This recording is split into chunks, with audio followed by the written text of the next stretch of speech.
talked about this story this morning. Mondo was like, I would have whipped his ass, I'd have gone ballistic, I'd have kicked the crap out of him. Luckily, I don't pull my pistol out. Right, because you are a licensed but carrier. that's how he thinks. I'm just gonna, yeah. Right, so Mondo was twisted off, and I tried to calm him down this morning. So Brian Bouffard is an attorney that's on the phone with us. Brian, good morning. Hey guys, thanks for having me. Yeah, absolutely. And I just figured I would get a legal expert because a lot of times you have that same reaction. You know you got a sex offender in your house, your 12-year-old daughter's stretching for her gymnastics, and you got some pervert that's now taking her pictures, and your first instinct is, I'm going to take this guy out. Oh, yeah. So, I mean, I'm sure he didn't know he was a sex offender in the first place, though. The guy that was in the house? Yeah, I mean, I'm sure the homeowner didn't have any reason to know that. No, exactly. You did. Two guys show up and go, oh, hey, we're here for the service call. They look legit, right? Yeah. The next thing you know, exactly. yeah, the next thing you know, you hear cameras going off or something. Yeah, but then he's creepily, taking pictures. I'm like, all right. Okay, so how far could you go? Mondo's like, no. He's lucky I don't put a bullet in his head. Well, I sympathize with Mondo, believe me. I've got a 14-year-old daughter myself, and I'd have the same reaction. But, under the law, self-defense or defense of a third party, that force has to be proportional. It has to be justified under the circumstances. And if he's not laying a finger on her, there's no imminent danger of a physical crime. Yeah, but his eyes slimed her, and I don't like that. See?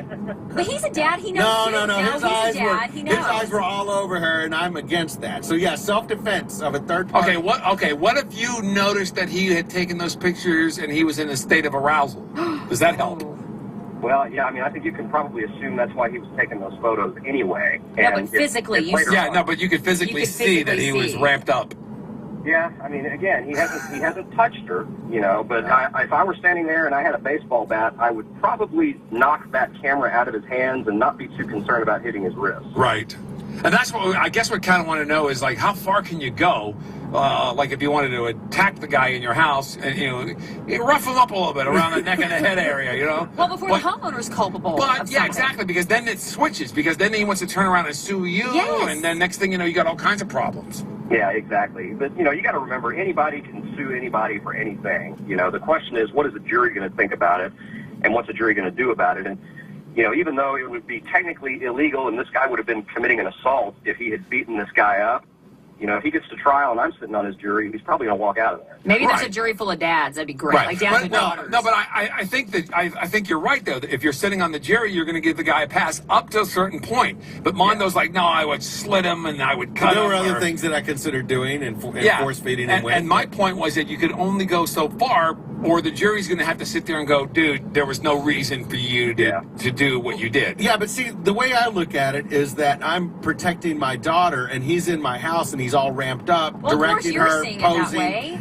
So I'm just trying to, He wasn't directing it. Oh, we don't know that. We don't know that.